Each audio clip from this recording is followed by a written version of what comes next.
Hoy quiero continuar hablando sobre la gracia. La semana pasada estuvimos hablando y descubriendo a esos asesinos de la gracia, ¿verdad?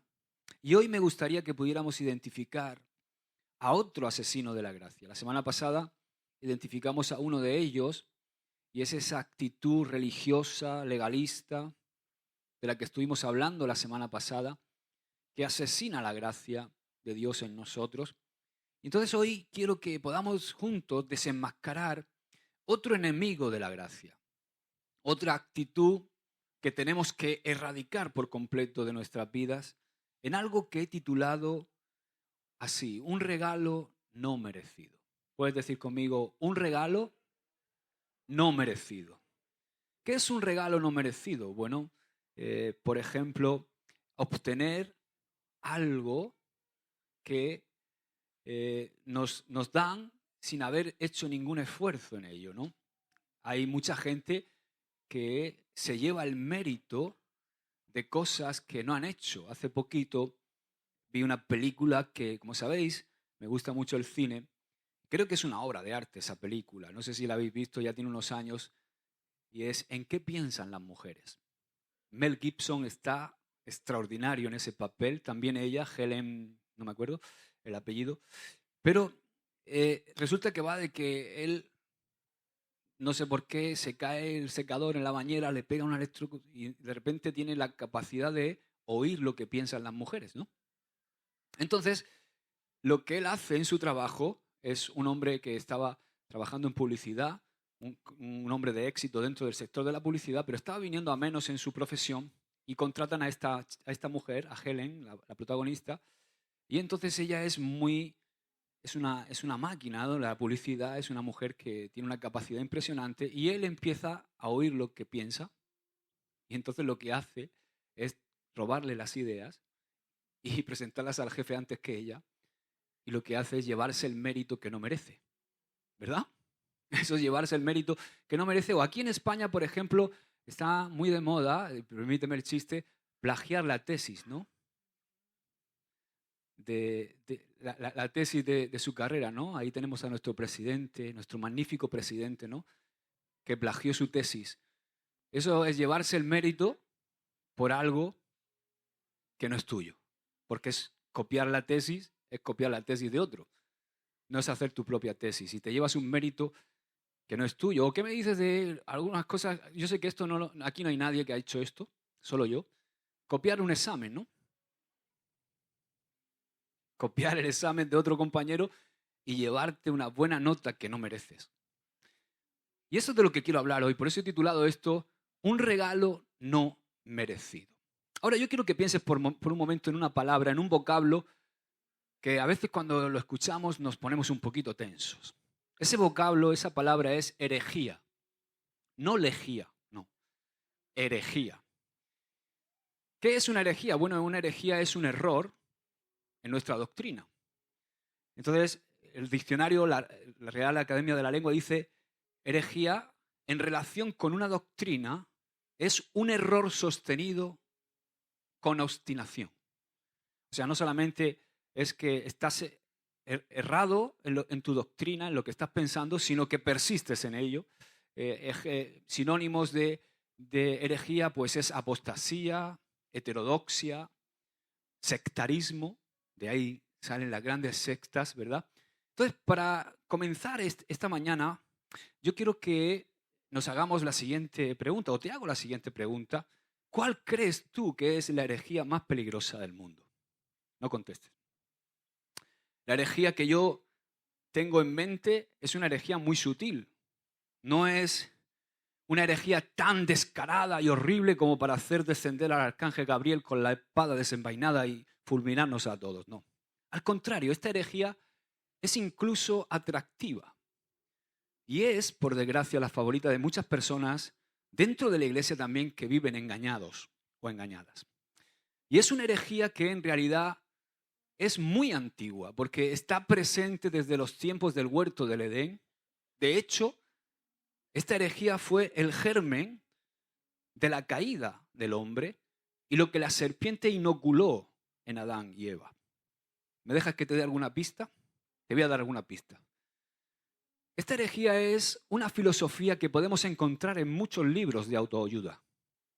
En la literatura de hoy día, en libros de autoayuda hay un montón de libros súper famosos de superación, de creer en ti mismo. Lo podemos encontrar en la literatura y en la poesía desde tiempos muy atrás. Incluso en esas biografías que van de hombres pobres que se hicieron ricos de la noche a la mañana, se hicieron ricos de repente, ¿no? Cómo hacerte millonario en un día, cómo labrarte un futuro, cómo puedes ser alguien importante, ¿no? Está también en redes sociales con bobos como este.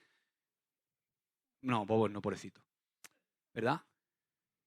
Este es uno de los que más representan lo que estoy diciendo, esta filosofía. Hoy día uno de ellos he puesto a él porque mis hijos pues, me lo hacen recordar, ¿no? Este es el que va diciendo por ahí, bueno, lo que dice, ¿no? En televisión también está en internet esta filosofía, por supuesto está en el cine. ¿Cuántos habéis visto películas donde de repente parece que la humanidad es impresionante, ¿verdad? En Hollywood sobre todo ensaltan siempre la capacidad del hombre y el hombre, cómo puede... está muy bien reflejada en esta película, no sé si la habéis visto, Independence Day, ¿no? La exaltación del hombre para poder echar fuera a los invasores, ¿no? Lo vemos continuamente cómo se ensalza esa figura en Hollywood, donde siempre nos quieren vender que la fuerza del hombre, el amor del hombre, sobre todo los estadounidenses, ¿verdad? Es muy importante y el hombre es bueno y es alguien que está capacitado para revertir todas las situaciones negativas que puedan venir a la tierra. Es un tema recurrente también en la política de hoy día, en los discursos políticos, se está metido mucho en la política esta filosofía. Incluso también en los actos de graduación se da mucho esta herejía en el ambiente académico, en el político y en el cultural. Es una herejía que alimenta nuestra soberbia, que estimula el ego. Esa tendencia que todo ser humano tiene al egocentrismo. ¿Por qué? Porque complace nuestra carnalidad y no se independiza de Dios. Está muy ligado a un texto que yo encuentro en Salmos, el Salmo 2, verso 2 y 3, que dice... ¿Lo tienes, Marcos? Tienes que tener la costumbre siempre de refrescar. Salmos 2 dice, se levantan los reyes de la tierra y los gobernantes traman unidos contra el Señor y contra su ungido, diciendo, rompamos sus cadenas y echemos de nosotros sus cuerdas. Este salmo lo que está diciéndonos es esa actitud de levantarse, ¿no? De lo que la gente, los gobernantes de la tierra se quieren levantar y romper todo aquello que nos liga con Dios, todo aquello que nos ata a Dios. Es esa tendencia al egocentrismo y a ser independientes de Dios. Esta herejía presenta al ser humano como alguien que es capaz de todo y que es amo de su propio destino. ¿Sabéis de qué se trata esta herejía? Se llama humanismo. Cuidado, y esto es lo que hoy quiero lanzar como una advertencia con el humanismo. El humanismo para mí es una de las mayores herejías de la historia y es muy peligrosa porque es sutil. Está presente en toda la sociedad que nos rodea y también puede permear, sin darnos cuenta, dentro de la iglesia. Uno de los primeros humanistas fue William Ernest Henley. ¿Lo he dicho bien, hijo? ¿Estoy por ahí? Lo dice, no diga las cosas en inglés. ¿No? Henley. William Ernest Henley, nacido en Inglaterra en 1849, él nació paralizado de piernas desde la infancia y él fue uno de los primeros humanistas, fue un escritor, poeta también, y escribió una obra que es muy célebre, es muy conocida. Es una obra que muchos graduados en las mejores universidades en su momento de graduación hacen alusión a esta obra. Su título es Invictus. Y dice así, más allá de la noche que me cubre, negra como abismo insondable, doy gracias a los dioses que pudieran existir por mi alma inconquistable. En las feroces garras de las circunstancias, ni me he lamentado ni he gemido. Herido por las puñaladas del azar, he sangrado pero con la cabeza erguida, más allá de este lugar de cólera y lágrimas, donde yace el horror de la sombra, la amenaza de los años me encuentre y me encontrará sin miedo. No importa cuán estrecha sea la puerta, cuán cargada de castigos la sentencia, soy el amo de mi destino, soy el capitán de mi alma. Qué tremenda es ese final, ¿verdad? Soy el amo de mi destino, soy el capitán de mi alma. La verdad que este asunto del humanismo es un asunto bastante emocionante, por lo menos a mí me lo parece, ¿verdad? ¿Por qué digo que es emocionante? Porque el humanismo hace que deseemos profundizar más en el tema. ¿Por qué? Porque despierta nuestra curiosidad, por lo menos la mía. El pensar que si tú y yo poseemos almas que son invencibles, para nosotros no hay límite. Podemos lograr lo que queramos, cualquier cosa que nos propongamos, podemos obtenerla. Si realmente yo soy mi propio amo, si soy mi propio capitán, ¿quién me puede detener? ¿Quién va a impedir que yo logre aquello que yo me propongo? ¿Quién me va a decir lo que yo tengo que hacer? Pero la realidad de esto es que es una gran falacia, es una gran mentira. Entonces mi advertencia hoy para todos los que estamos aquí, para todos nosotros, es cuidado con esta herejía que anda suelta y que puede permear en nuestra vida. No podemos dejar que eso entre dentro de nuestro cristianismo ni dentro de la iglesia. Tú puedes, eres capaz de todo lo que te propongas. Solo visualízalo y ve por ello, tócalo y será tuyo. Haz lo que tú quieras, no hay nada imposible para ti. Cree en ti mismo, tú eres el forjador de tu destino. Cómete la vida, haz lo que sientes, déjate llevar por tu corazón. ¿Cuántos habéis oído eso? Seguro que lo has oído, ¿a que sí? ¿Verdad? Yo he escuchado todas esas frases desde que soy bien pequeño porque he estado haciendo deporte y tiene mucho que ver con la psicología deportiva. Algo que implementaban mis entrenadores desde pequeño. Tú puedes lograr todo. A ti nadie te puede parar. Y en cierto modo es cierto. Y tienen apariencia incluso de ser correcta, de ser inspiradora, toda esa forma de hablar, de ser cosas correctas o que te inspiran. Esas cosas que te dicen, oye, llega más profundo de tu ser, descúbrete a ti mismo. Si tú te motivas lo suficiente dentro de ti mismo, vas a poder lograr todo por ti mismo. Vas a poder soportar y sobrepasar cualquier dificultad. Nada está fuera de tu alcance. Sigue adelante, escala más alto, da igual a quién pises, sube para arriba. Tú puedes hacer lo que tú quieras con tu vida. Hasta puedes alcanzar el cielo. No hay límite para ti. Pero esto que parece tan bonito y que incluso parece correcto, en realidad es una herejía. Y es lo que yo considero quizá una de las herejías más peligrosas del mundo. Ahora, está claro que esta herejía está en la sociedad. El tema que nos atañe a nosotros es en qué consiste esta herejía y cómo sutilmente puede permear, puede introducirse dentro de la iglesia. Bueno, los cristianos muchas veces, sin darnos cuenta, podemos caer en enfatizar lo que nosotros hacemos por Dios en lugar de enfatizar lo que Dios ha hecho por nosotros. Y ahí es donde está el peligro. O sea, está el peligro en intentar vivir un evangelio basado en las obras, en lo que yo hago por Dios, en lugar de lo que Él ha hecho por mí. Hay muchos que, hoy yo veo muchas veces como debate, hay mucho debate sobre esto, incluso dentro del mundo cristiano, ¿no?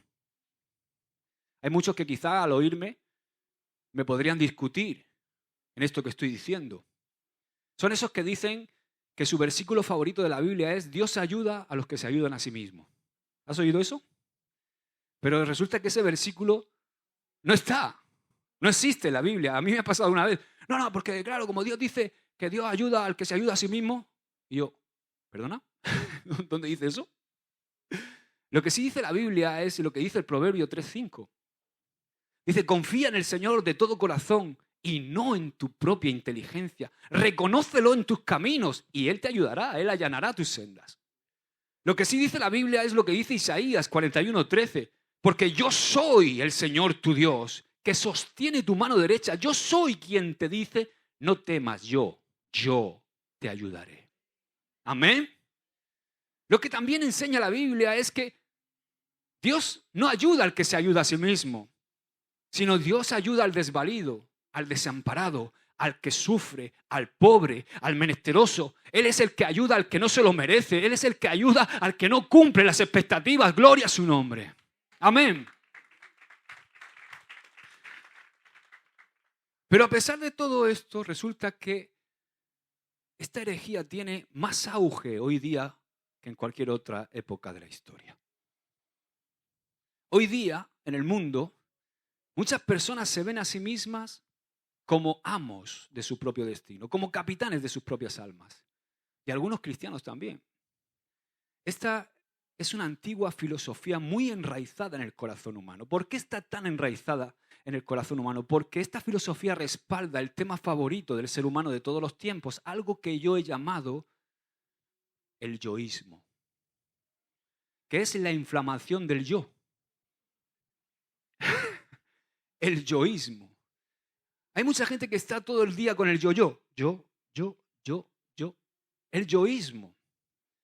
Es la filosofía favorita del ser humano, el poner al hombre en el centro.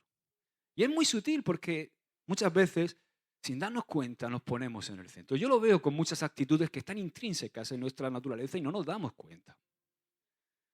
Constantemente dirigimos el foco hacia nosotros mismos. Y eso parece que no es tan abultado como lo que estoy diciendo, que vemos en la sociedad, pero muestra que aún estamos muchas veces en pañales, como yo digo, en mucho sentido.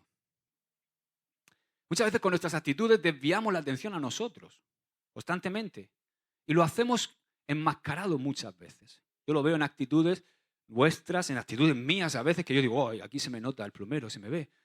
Quizás tú no lo ves, pero yo sí lo sé. Entonces es como que queremos hacerle ver a la gente, ¿no?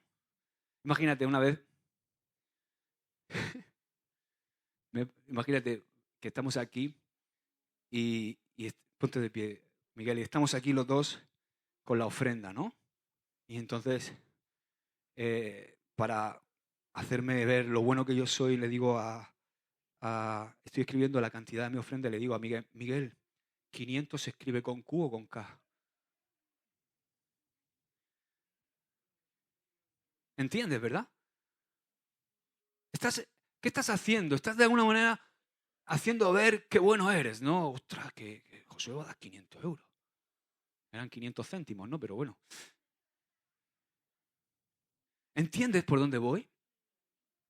Es muy sutil. Llamas a un hermano y te dice todo lo que está haciendo. Bueno, te he llamado solo para preguntarte una cosa. No, pero es que yo, ¿sabes qué? Me he hecho esto, lo otro. Y así, pero lo hacen bien. Y te lo dice todo, ¿no? Para que tú sepas que está haciéndolo todo, ¿no? Eso sin darte cuenta es que todo el mundo reconozca lo que estoy haciendo por Dios. Entonces quiero que veamos una de las primeras veces que esta herejía se presentó al comienzo de la Biblia, en las Escrituras. Muchos siglos antes de Cristo, aún antes de que hubiesen surgido las diversas lenguas que hoy conocemos en la tierra, los dialectos, las tribus, las naciones, en el pueblo de la tierra o los habitantes de la tierra vivían en una zona llamada Sinar. Y resulta que todos hablaban la misma lengua universal. De repente todos estos hombres decidieron construir una estructura enorme, una torre cuya cúspide alcanzara el mismo cielo. Dice Génesis 11, del 1 al 4, tenían entonces toda la tierra una sola lengua y unas mismas palabras. Y aconteció que cuando salieron de oriente hallaron una llanura en la tierra de Sinar y se establecieron allí. Y se dijeron unos a otros, vamos, hagamos ladrillo y cozámoslo con fuego. Y les sirvió el ladrillo en lugar de piedra y el asfalto en lugar de mezcla. Y dijeron, vamos, edifiquemos una ciudad y una torre cuya cúspide llegue al cielo y hagámonos un nombre, por si fuéramos esparcidos sobre la faz de toda la tierra. Me gusta mucho lo que dice la traducción de la Biblia al día. Porque dice que le llamaron a esta torre, a esta construcción, le llamaron un monumento soberbio y eterno a ellos mismos. Un monumento soberbio y eterno a ellos mismos. Ese es el nombre que le pusieron según la versión de la Biblia al día. Entonces, ¿verdad que resulta atractivo humanamente hablando? ¿O no? Sí. Suena como algo que puede atraer la atención de todo el mundo. Creo que nadie podría resistirse a algo así. Eso era una oportunidad única en la vida. Me puedo imaginar al alcalde de Sinar, ¿no? O los líderes del pueblo ahí en Sinar promoviendo el nuevo lema, gloria al hombre en las alturas, mientras reclutaban obreros para la causa. Parece ser que todos, dice la palabra, que todos colaboraron en la construcción de esta torre. Esta torre siempre me ha intrigado a mí, no sé si a ti, desde bien pequeño.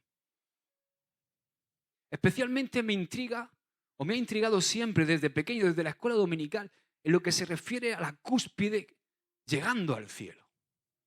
Recuerdo cuando era niño, en la escuela dominical, nos ponían la imagen, ¿no? Y mostraban imágenes de la Torre de Babel, donde todas esas imágenes mostraban el extremo superior de la torre perdiéndose entre las nubes. Entonces, yo recuerdo que mi mente infantil daba por sentado que la torre literalmente penetraba en los cielos hasta el mismo trono de Dios. Pero la realidad es que no hay forma de que semejante estructura hubiese podido llegar o ser levantada hasta el mismo trono de Dios o hasta el cielo. Por supuesto, era viable hacer construcciones de gran tamaño, pero nunca una de esa envergadura. Ahora, hace un tiempo recuerdo que estuve estudiando, investigué más a fondo este texto de Génesis y descubrí alguna información útil. ¿Quieres saberla? ¿Sí o no? Encontré que una parte crucial en el original, en el hebreo, una parte crucial de este versículo 4 dice literalmente cuya parte superior está con los cielos. O sea, el original dice que la cúspide de esta torre está con los cielos. Esa pequeña preposición con es una preposición de acompañamiento o de representación. O sea, si yo voy con Juan, es porque voy en representación de Juan. Si yo voy con el Real Madrid, es porque yo represento. ¿Entiendes? Entonces, es de alguna forma la parte superior de la torre, la parte superior de esa torre fue diseñada y construida de manera que representara los cielos. Estudiando un poco más, averigüé que hace unas décadas, aproximadamente en los años 80, se llevó a cabo una extensa excavación en tierra de Sinar. Y no se encontró una torre, se encontraron varias, lo que llaman zigurat. Estructuras cónicas con un camino en forma de espiral alrededor para subir por ellas, y entre esas diversas torres que encontraron, había una torre que sobresalía sobre todas las demás. Existen muchas posibilidades de que esa torre que sobresalía sobre todas las demás se tratara de la torre que hace alusión Génesis 11. Lo más interesante que se descubrió es que en esa torre en particular estaban inscritos los signos del zodiaco en la parte de piedra del cono en dirección a la cúspide, la parte más alta. Estos signos o símbolos representaban los espacios estelares, comúnmente llamados cielos. Y parece que aparecían en la cúspide de la torre. O sea, era como si hubieran hecho ahí un antiguo altar en la altura, como si ese altar estuviera expresando qué bueno es Dios, nos contempla desde arriba, mira nuestra ciudad y se complace con todos nuestros esfuerzos. Pensad en la fama que tendremos cuando alcancemos renombre. Dios nos dará su bendición por todo lo que nosotros estamos haciendo y por todo lo que nosotros hemos logrado, por esta gran ciudad que hemos construido y por esta torre que estamos haciendo. ¿Verdad? Por lo que vemos, Génesis 11 fue una época dorada del humanismo. La exaltación del ser humano. Ahora, lo relevante es que ¿qué pensó Dios acerca de esta original construcción dedicada a la gloria del hombre? Bueno, para empezar, Dios de inmediato penetró en lo íntimo de sus pensamientos. Dice el verso 5 de Génesis 11, y descendió Jehová para ver la ciudad y la torre que edificaban los hijos de los hombres. Y dijo Jehová, he aquí el pueblo es uno, y todos estos tienen un solo lenguaje, ya han comenzado la obra, y nada les hará desistir ahora de lo que han pensado hacer. ¡Wow! No te equivoques. El esfuerzo humano puede lograr resultados increíbles. La capacidad del hombre ha logrado cosas increíbles. El hombre ha viajado a la luna. El hombre hace volar los aviones. Tú te puedes pensar, el hombre ha creado una bombilla. La capacidad del hombre es impresionante. Así que nunca podemos subestimar la habilidad de los seres humanos. Porque es Dios mismo quien reconoce.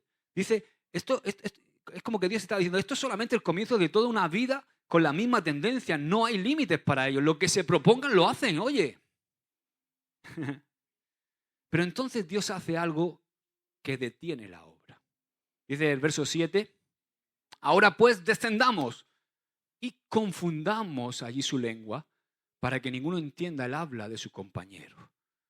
Ahora sigamos leyendo los versículos 8 y 9, que vamos a observar que Dios, fijaos que no es Dios quien destruye la torre de Babel. Son los obreros quienes deliberadamente dejaron de construirla. Dice el verso 8, así los esparció Jehová desde allí sobre la faz de toda la tierra y dejaron de edificar. O sea, no dice que Dios destruyó la torre, sino que ellos dejaron de edificar la ciudad. Por eso fue llamado el nombre de ella Babel, de donde luego viene Babilonia.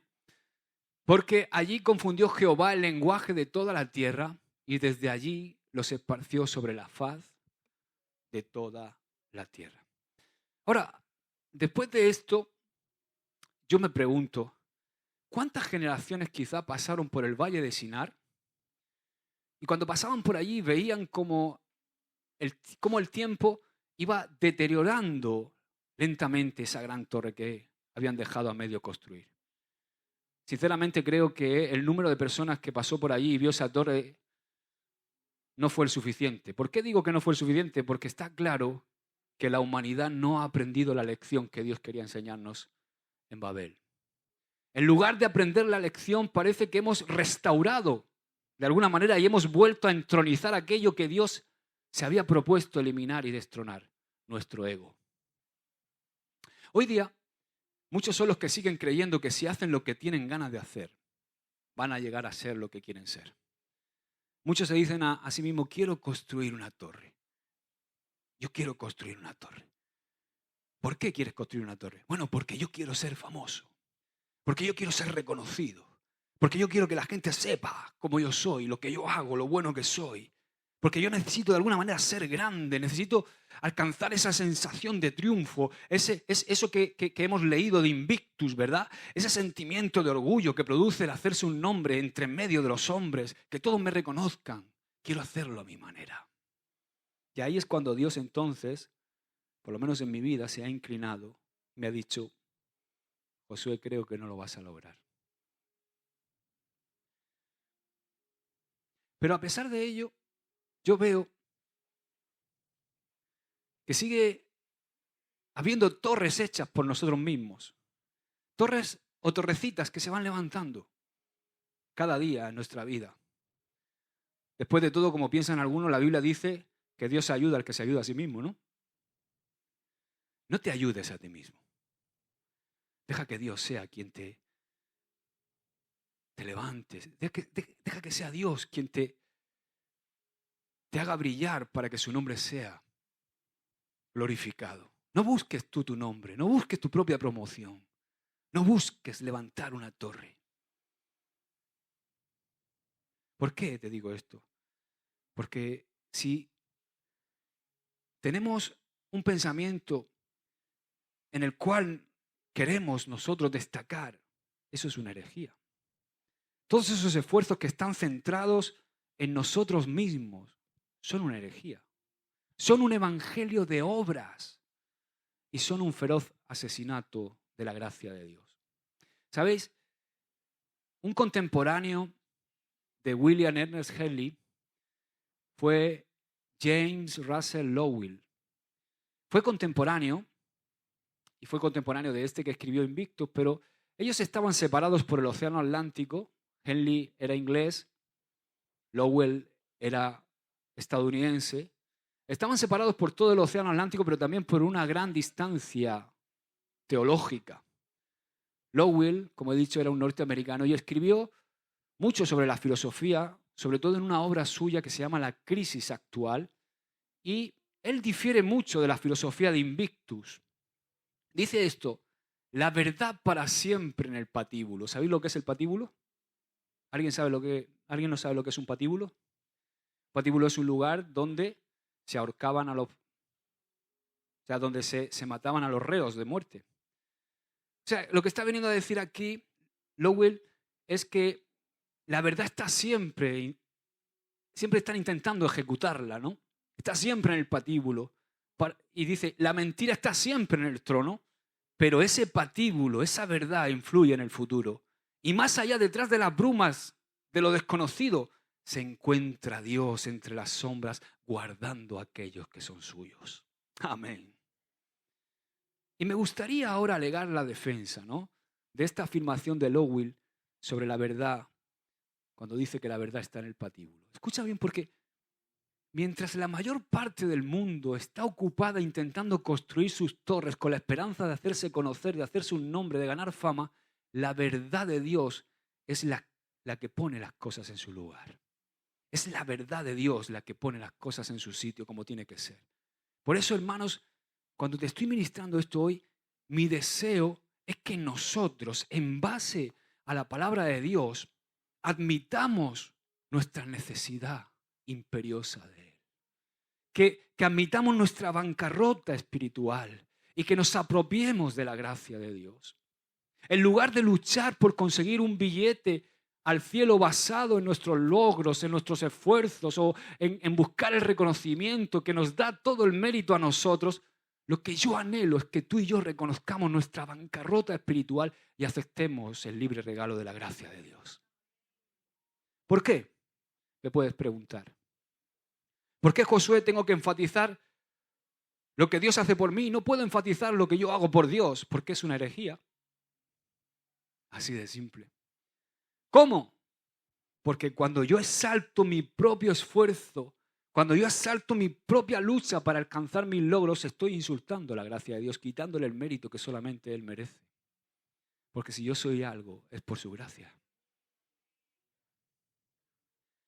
Entonces mi advertencia y llamado hoy es que dejemos Sinar. ¿Cuántos quieren dejar Sinar? Y dejemos su ciudad de torres. ¿Amén? Os voy a poner un ejemplo muy gráfico. Mira, ven. ¿Estás siempre en primera fila? Te toca. Yo sé lo que él me va a responder. Por ejemplo, yo llego a la iglesia y digo, wow, y Miguel, no sé, ha limpiado la iglesia, ¿no? Y digo, wow, Miguel, qué grande eres, tío. ¿Cómo has dejado esto de limpio? ¿Y tú qué dices? Oh, esto me ha costado a mí un disparate. Esto No, ¿cuál es tu contestación? me ha costado mucho. No. Error. No, porque yo lo conozco y sé lo que me contesta siempre. Además le digo, hijo, ya lo sé. Oye, qué bien has hecho hoy el reparto de alimentos. Miguel, qué grande eres. Nah, eso no costó nada. Eso es para la gracia y la gloria de Dios. Amén. Amén. Ahora lo has pillado. Porque Miguel es que siempre que le digo, Miguel, que oye, qué bueno que has hecho esto, y dice, no, eso yo no soy nada, yo no soy nada. ¿No? Eso es el Señor, que me da la gracia. Amén. Pero lo que yo quiero que entendamos es que no tiene que ser una muletilla, sino que tiene que ser algo real, de corazón. Porque muchas veces lo cogemos como una muletilla, ¿no? Y entonces estamos esperando que nos den el halago. Estamos ahí. Oye, ¿sabes que he hecho esto, no? Y no lo dices, pero estás ahí intentando que sepa todo el mundo que lo has hecho, ¿no? Vas dejando pistas para que todo el mundo llegue a ver quién ha hecho esto. Entonces, Miguel, te estoy poniendo un ejemplo, ¿no? O fulano, tal, qué bien has hecho esto. Eso es la gracia de Dios.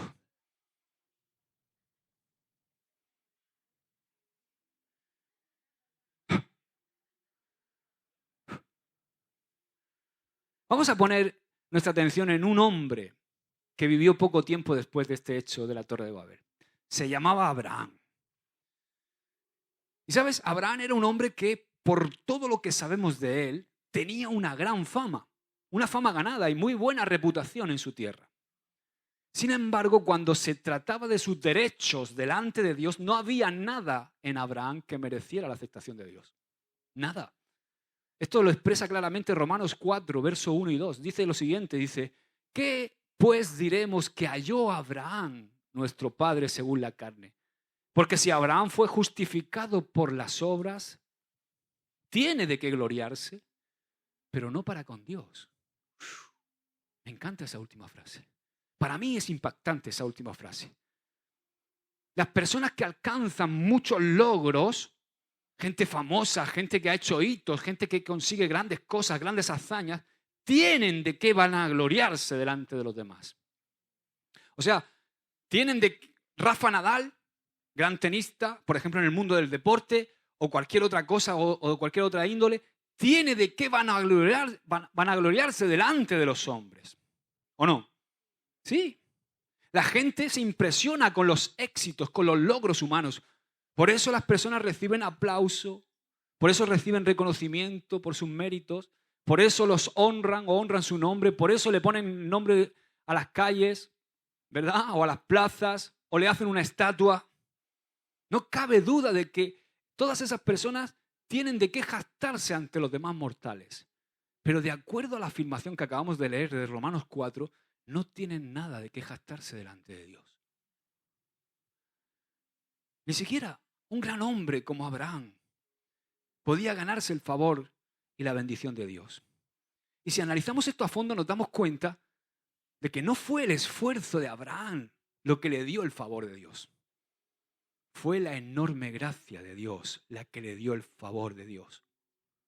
O sea, Dios declaró justo a Abraham, pero no por todo lo que él había conseguido o todo lo que él tenía. Dios justificó a Abraham. O sea, de repente un día, en las cuentas de Dios, el pecador Abraham fue repentinamente declarado justo. No había nada en Abraham que motivara ese hecho. Fue Dios quien alcanzó a Abraham con su gracia soberana. Dios revistió de justicia a un pecador como Abraham. El mismo Señor, por un acto de gracia, nacido de su amor soberano, se inclinó y miró el libro y borró todo lo que había en contra de Abraham.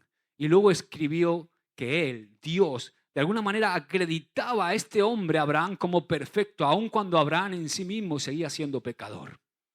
¿Eso sabes cómo se llama? Se llama justificación. Y tú puedes decir, oye, ¿cómo que un gran hombre como Abraham era pecador? Hay muchos que dicen eso, ¿verdad? ¿Yo? Si yo soy buena persona. Si yo no le deseo el mal a nadie. Yo no hago nada malo. Yo soy bueno. ¿Cómo que yo soy un pecador? ¿Cómo es eso de que yo soy pecador si yo no le hago nada malo a nadie? ¿Eh? ¿Cómo es eso, Josué, de que Abraham, cuando yo leo en Abraham, pues era un hombre normal, no le hacía daño a nadie? ¿Cómo que era un pecador? Bueno, cuando nosotros nos fijamos en los antecedentes de la vida de Abraham y en la vida de todos nosotros, por cierto, sabemos que somos pecadores. Porque muy en lo íntimo de Abraham había un vacío. Abraham estaba muerto espiritualmente, igual que lo hemos estado tú y yo. Entonces, a pesar de todas las posesiones y toda la fama que tenía Abraham como hombre, había un trasfondo idólatra en su vida. Según el capítulo 24 del libro de Josué, Abraham había sido criado por un hombre idólatra, su padre. Y también se había casado con una mujer que venía de la misma región idólatra. O sea, ¿qué quiero decir con esto? Que por nacimiento y por naturaleza y por elección, Abraham era un pecador, igual que tú y que yo. Esto es algo que tenemos que aprender y esto es teología básica. Dios, en su gracia soberana, pasó todo eso por alto cuando le oyó decir a Abraham, yo creo en ti. O sea, Dios en su gracia declaró a Abraham justo y perfecto a sus ojos. Y eso es justificación. ¿Sabes? Yo tengo una definición de justificación que creo que es muy acertada, porque muchas veces se confundimos. Pensamos que, o he oído decir que cuando somos justificados ya no somos pecadores, ya no pecamos. Pero eso no es cierto. La justificación es el acto soberano de Dios por el cual Dios declara justo al pecador que ha creído a pesar de que continúa en un estado pecaminoso. Y eso para mí es gracia de Dios. Aunque Abraham, después de creer y ser justificado, seguía pecando de vez en cuando, ¿o no? Claro. Dios escuchó a Abraham decir, yo creo en ti, yo creo en ti. Y Dios lo reconoció justo. ¿Cuántos creen en Dios? Pues eres reconocido justo. ¡Aleluya! ¡Amén! Esto sucedió a pesar de que Abraham continuaba en un estado pecaminoso. Desde ese momento Abraham ya nunca más tenía que preocuparse por el lugar que ocupaba delante de Dios. No tenía que estar haciendo para que pierdo la salvación. ¿Verdad? Abraham recibió lo que no merecía, lo que no podía ganar por su cuenta. Una vez más te recuerdo que eso se llama gracia. La pregunta es Abraham el único? La respuesta se encuentra en los 2 versículos siguientes de Romanos 4, versos 4 y 5. Porque, ¿qué dice? Bueno, vamos a leer desde el 3. Porque, ¿qué dice la Escritura? Creyó Abraham a Dios y le fue contado por justicia. Pero al que obra, no se le cuenta el salario como gracia, sino como deuda.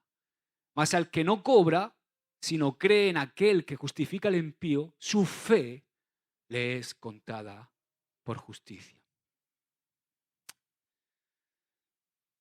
¿A cuántos les gusta cuando llega el día de cobrar, no? Muchos me habéis oído decir, ¿cómo es la frase esa que digo yo siempre? Si no fuera por estos momentos y los días de cobro, ¿qué sería de nuestra vida, no? Cuando llega el día de cobrar, todos nos ponemos contentos, ¿o no?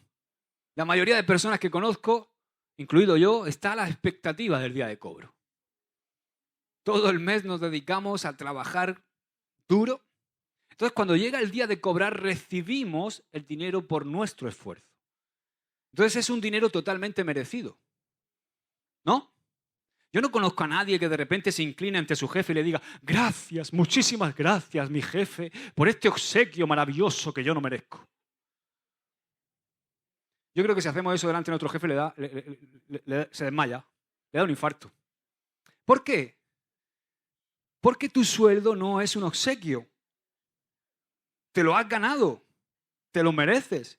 O sea, en el campo laboral no existe la gracia. Nos ganamos cada euro que recibimos. El salario no se nos cuenta como gracia, sino como deuda, como una deuda. Sin embargo, con Dios la economía funciona de una manera totalmente distinta, diferente. No hay una relación de empleado-jefe con Dios. Cuidado, porque muchas veces creemos o estamos en nuestro cristianismo viviendo como si fuéramos un empleado-jefe, ¿no? Como que estamos intentando hacer para ganar el favor de Dios, para ganar cualquier otra cosa. Entonces, tú y yo, en términos espirituales, no nos merecemos otra cosa, según la Biblia, que la muerte. Nos guste o no, estamos en total bancarrota, sin esperanza para la eternidad, sin mérito espiritual alguno. No hay nada en nosotros que nos haga merecedores del favor a los ojos de nuestro Dios, que es santo y justo. No hay nada que yo pueda hacer para que Dios diga, oye, Josué, oye, quizás te mereces estar conmigo en el cielo. No hay nada que yo pueda hacer, no puedo lograrlo de ninguna manera. ¿Y sabes qué? La persona que vive moralmente bien, esa que dice, oye, si yo no me meto con nadie, si yo llevo una vida correcta, esa persona que vive moralmente bien no está en mejores condiciones en cuanto al favor de Dios con aquel que vive una vida inmoral o que ha hecho de su vida un desastre. Todo el que desee ser justificado debe llegar a Dios de la misma forma, basándose en la gracia. La justificación es un regalo de Dios. Y ese regalo nos llega en forma totalmente gratuita. Toda otra forma de considerar la salvación es herejía. Hasta aquí hemos llegado con la vida de Abraham. Vamos a seguir, porque en nuestra próxima parada hemos leído Romanos 4. Vamos a Romanos 5. Porque en Romanos 5 nos va a ayudar a explicar cómo fluye ese don gratuito hacia nuestras vidas y hacia la vida de todos aquellos que creen. Romanos 5:1 dice lo siguiente. Justificados pues por todo lo que hago. No dice eso, ¿a que no? Dice, justificados pues por la fe, tenemos paz para con Dios por medio de nuestro Señor Jesucristo. Veamos con atención esta palabra porque nosotros, habiendo sido justificados por la fe, o sea, no por obras, por la fe, obtenemos aquello que añoramos tanto, lo que todo ser humano añora, que es tener paz con Dios. Ayer estaba hablando con dos amigos y estamos ahí y de repente uno me pregunta, oye, Josué, ¿tú que eres de mi edad? Digo, ¿cuántos años tienes tú? 37. Digo, no. Pues no, tú no eres de mi edad, no, yo voy a cumplir 48. ¿Qué dices? ¿Cómo que tú tienes 48 años? ¿Que tú estás ya cerca de los 50? Digo, sí, medio siglo. Pues no puede ser, si estoy yo más viejo que tú. ¿Cómo lo haces? Digo, mira, por supuesto, hacer ejercicio y todo esto y mantenerte en forma ayuda. Pero lo que más ayuda es estar en paz con Dios.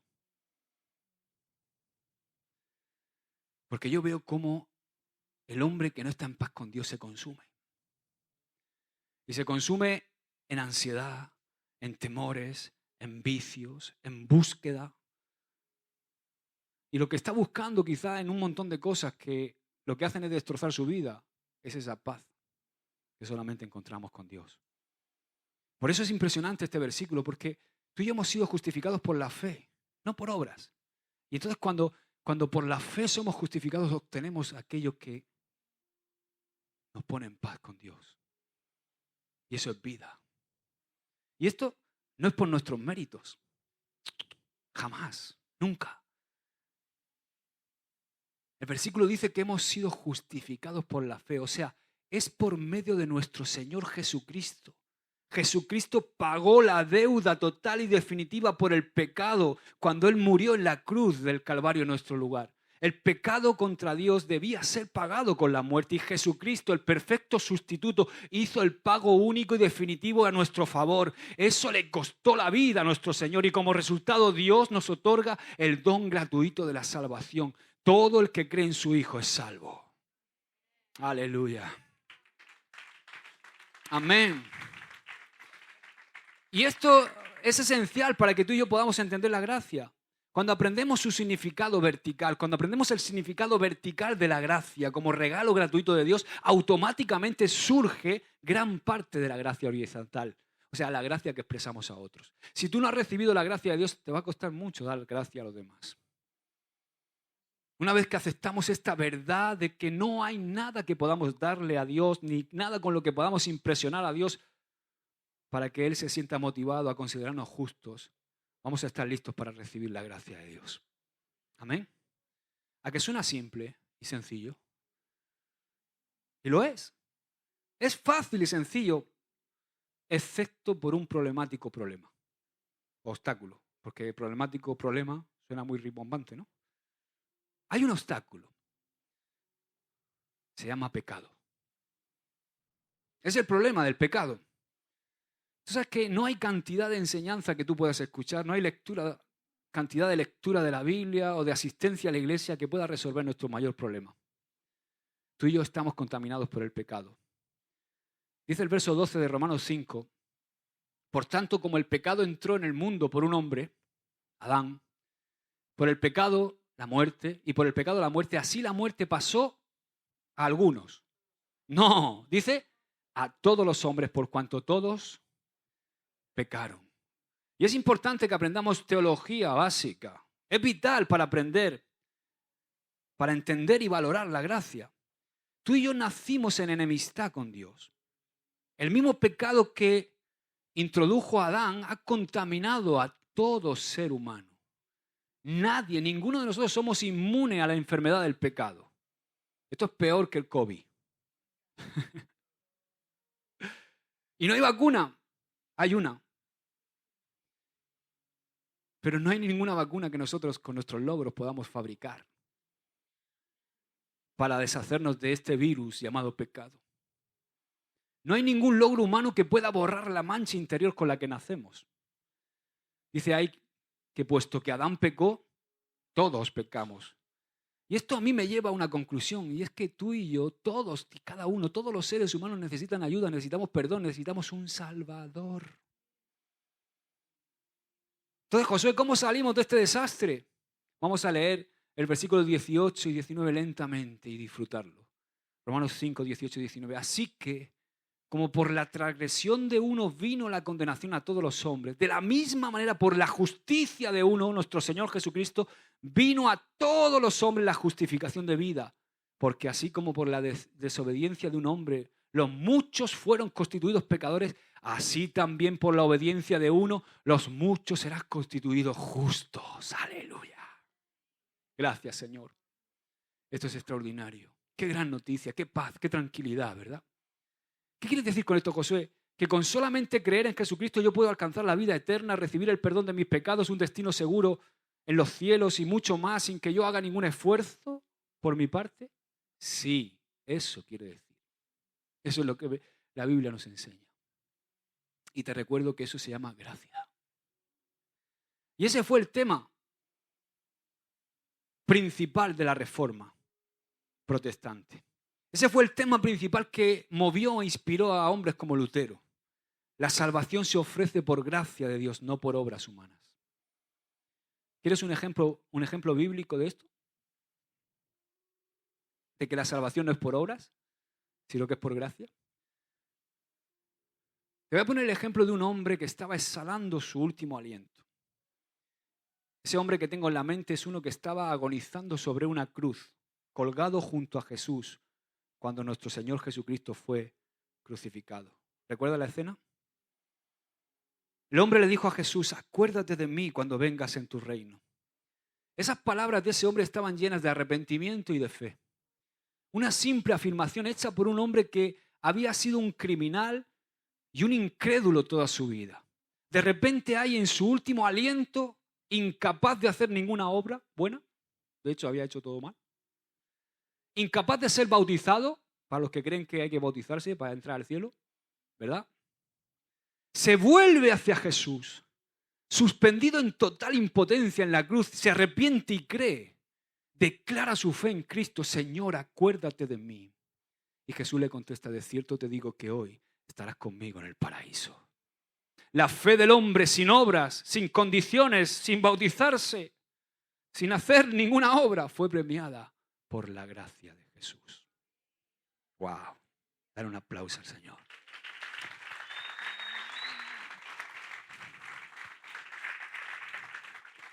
Nunca desistas.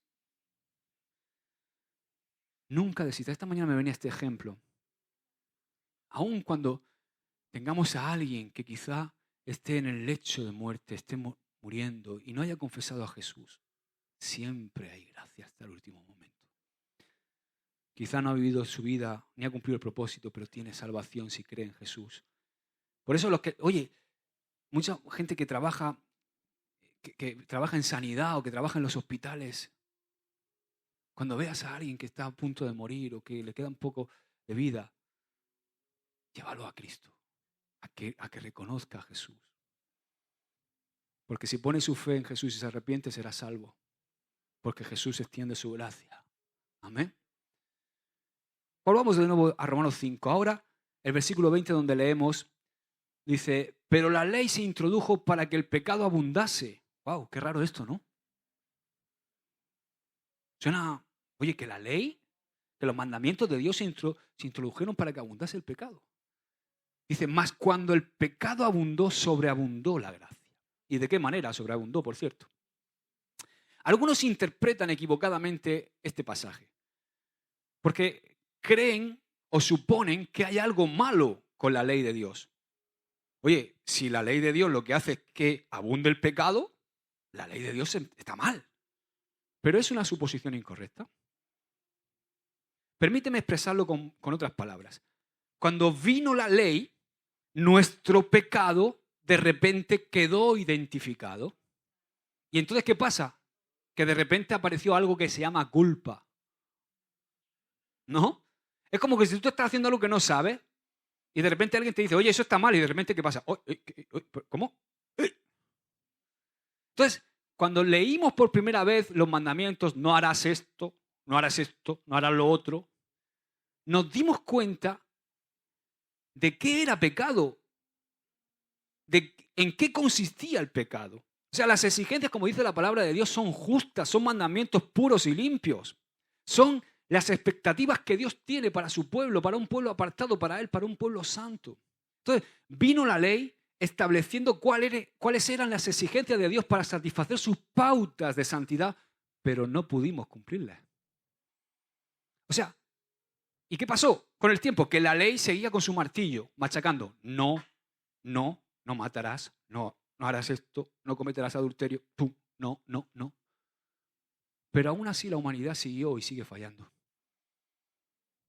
Escucha bien esto, porque la ley lo que hizo fue presentarnos las exigencias de la perfección, pero no nos dio auxilio, ni estímulo, ni siquiera fuerza para cumplirla. Porque la ley no te da la fuerza para cumplirla. Lo que sí hizo la ley fue identificar las faltas e intensificar la culpa. Y eso es lo que continúa haciendo hoy día. Hasta el día de hoy la ley nos hace conscientes de nuestra maldad y de nuestra incapacidad para hacer el bien. Ahora, voy a escenificar esto para que entendamos bien ese versículo que acabamos de leer de Romanos 5, 12. Recuerdo cuando era apenas un chavalín, creo que tenía 7, 8 años, en el Raal, que es el pueblo donde nació mi madre. Ahí pasábamos los veranos porque mi padre tenía la empresa. Entonces yo siempre, por la vereda, me gustaba, para llegar al almacén de mi padre, tenía dos opciones, tenía que dar toda la vuelta con la bicicleta, pero resulta que estaba la casa de mi amigo Tomasín. Madre mía, ¿qué habrá sido de Tomasín? Bueno, y lo que yo hacía para llegar antes a la nave al almacén de mi padre, recuerdo que con mi bicicleta, una BH Bicicross, lo que hacía era que para no rodear, atravesaba con mi bicicleta por el jardín de los padres de Tomasín. Entonces, la primera vez que lo hice, sentí un poco de culpa. ¿Por qué sentí un poco de culpa? Porque sabía y veía constantemente a María, la madre de Tomasín, que amaba su jardín, amaba su césped, y yo digo, bueno, por una vez no pasa nada. Al día siguiente resulta que vengo otra vez con prisa, mi madre que tenía la merienda preparada, entonces otra vez estaba en el mismo dilema. ¿Qué hago, rodeo o paso? ¿Qué es lo que hice? Con un poco menos de culpa que la primera vez, pasé otra vez. Por supuesto, cuando pasaba algo me decía que no debía hacerlo. Pero en la práctica yo me justificaba a mí mismo diciendo, bueno, es que así llego antes. ¿Sabéis qué pasó? Que cuando pasaron 3 semanas, resulta que las ruedas de mi bicicleta habían empezado a marcar un caminito por el césped de la madre de mi vecino Tomasín. Entonces, yo estaba seguro que lo mejor era no atajar por el jardín, pero no lo hacía. Simplemente, cuando me venía ese pensamiento de mejor que yo arrinconaba ese pensamiento y acallaba la culpa. Al final, cuando pasó un mes, de repente voy un día y me pongo a atajar otra vez por ahí y apareció un cartel pequeño pero bien visible que decía: no pisar el césped, prohibido bicicleta. Lo único que faltaba en el cartel es que pusiera mi nombre.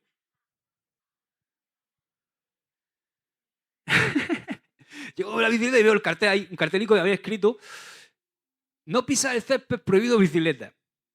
¿Te confieso algo? Veo el cartel y digo,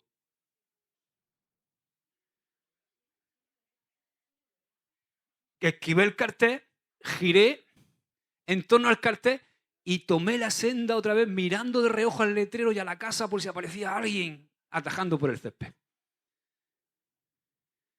Admito que sentí más culpa que antes. Me sentí peor. ¿Por qué? ¿Por qué me sentí peor? Porque ese letrero estaba identificando claramente mi falta. Y eso hacía más intenso mi sentimiento de culpa. Pero lo más interesante es que el cartel no impidió que yo siguiera cruzando por el césped. De hecho, ¿Quieres que te diga algo? Me producía una extraña fascinación cruzar. Era como una excitación especial que sentía al cruzar. Hay algo que me lo prohíbe. Ay, voy a pasar a ver si no me pillan. Como una fuerza extraña que me empujaba a seguir haciéndolo. ¿A dónde quiero llegar? Cuando vemos un letrero, el letrero no tiene poder alguno para que nosotros obedezcamos. Lo que hace el letrero es identificar el pecado dentro de nosotros. Y se intensifica la culpa cuando no lo obedecemos, pero no nos ofrece ningún poder para frenarnos. Y lo mismo sucede con la ley de Dios. La ley vino con letras escritas por el mismo dedo de Dios ahí en el monte Sinaí. Pero en realidad, la realidad es que nadie podía cumplir los mandamientos. Lo dice Romanos 5:20, dice que el pecado abundó. Por eso abundó el pecado. La ley pone de manifiesto el pecado, pero no lo puede detener. Ahora, Josué, dame algo de oxígeno.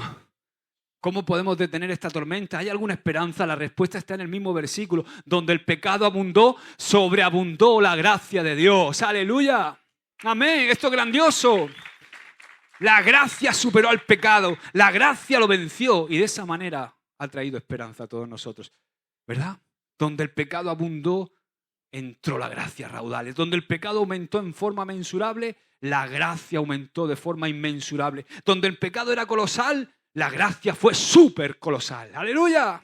Donde abundó el pecado, sobreabundó la gracia. El pecado identificado por la ley ha sido vencido por la gracia de Dios. La muerte de Jesús en la cruz fue la paga suficiente por el pecado e hizo que la gracia actuara de forma no solo adecuada, sino abundante. Amén. Me gusta algo que dijo el clérigo anglicano en el siglo XVIII, Augustus Toplady. Dijo, los terrores de la ley de Dios conmigo nada tienen que ver.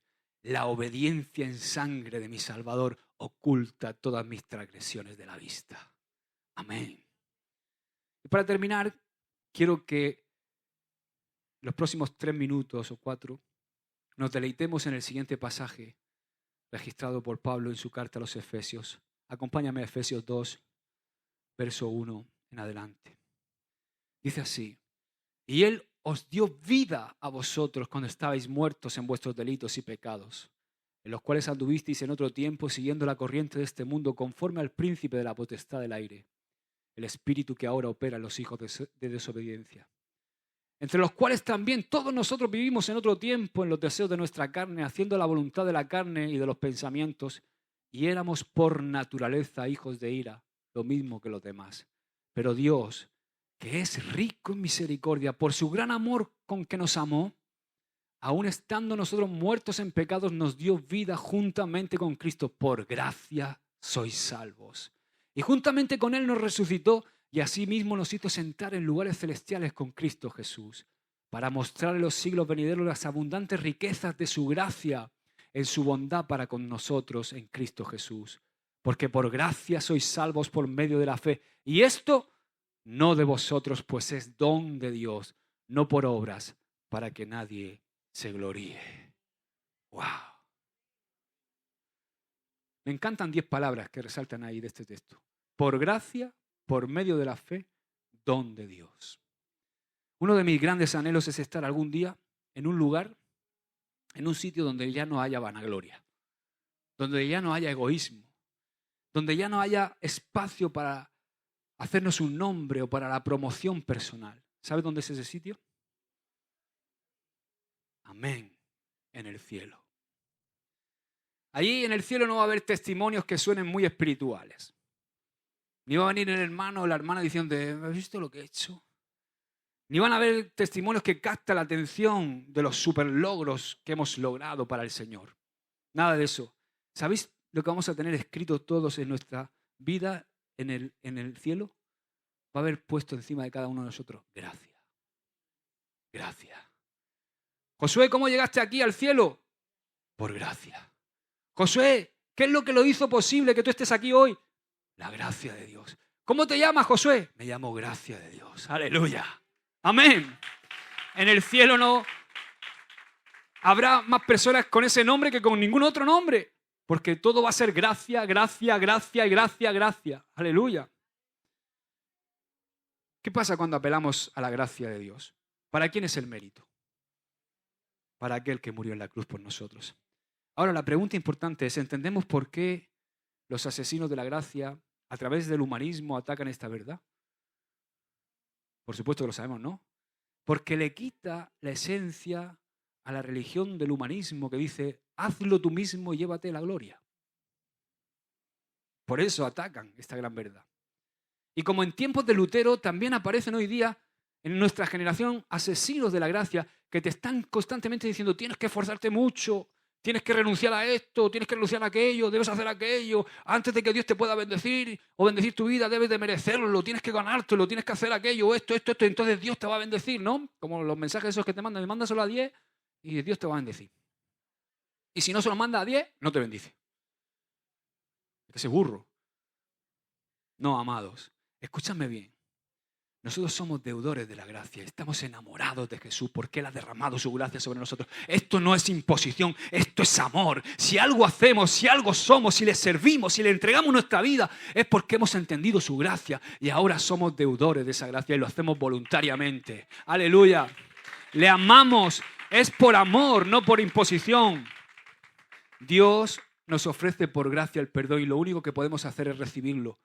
Ahora, una vez que entendemos esto, ¿qué pasa? Una vez que recibimos la gracia de Dios y entendemos la gracia de Dios, entonces recibimos el poder para rendirnos a Él. Recibimos el poder para perseverar en la fe. Recibimos el poder para dejar de pecar y vivir en santidad. Recibimos el poder para continuar adelante, para creer, para crecer, para servir a Dios, para servir a la humanidad, para ser el reflejo de Cristo en este mundo. ¡Aleluya! Cuando he estado estudiando más a fondo este tema de la increíble gracia de Dios, ¿sabéis qué? Hemos empezado con el poema de Invictus, ¿verdad? He encontrado otro poema que me ha llamado la atención. Ese poema es de una hermana muy conocida llamada Dorothy Day. Ella responde a Henley con palabras que llegan justo al meollo de la filosofía humanista. Ella titula su poema Mi capitán. Dice, más allá de la luz que me deslumbra, brillante como el sol de polo a polo, agradezco a Dios que sé que es, por Cristo, el conquistador de mi alma. Dado su dominio de las circunstancias, no retrocedería ni clamaría a voces. Bajo ese gobierno que los hombres llaman ventura, mi cabeza con gozo está humildemente sometida. Más allá de ese lugar de pecado y lágrimas, es vida con Él y suya es la ayuda. A pesar de la amenaza de los años, me guarda y me aguardará sin temor. No tengo temor aun cuando estrecha sea la puerta. Él despejó de castigo el fallo. Cristo es el amo de mi destino. Cristo es el capitán de mi alma. Amén, aleluya. Ponte de pie. ¿Podemos decir honestamente que Cristo es el maestro de nuestro destino y el capitán de nuestra alma? Amén. Créeme, el nombre de Jesús es el único nombre que te va a llevar al cielo cuando mueras. No van a ser tus logros, ni tu fama, ni nuestra fortuna la que nos va a llevar allí. Se nos va a conceder entrada porque nosotros aceptamos el regalo gratuito e inmerecido de la vida eterna, nada más y nada menos, ni otra cosa. Amén. Hay una palabra de contraseña para entrar al cielo. Se llama gracia. Padre, te damos gracias, Señor, por tu palabra. La recibimos y yo te pido que tú nos bendigas, Señor. Que nos des la victoria, Señor, que sigamos creciendo en la fe, Señor. Y que podamos llevar tu gracia allí donde estemos, Señor. Gracias por todo lo que nos has hablado. Gracias por este tiempo que hemos podido compartir, Señor. Bendícenos en el nombre de Jesús. Amén y amén. Dios te bendiga.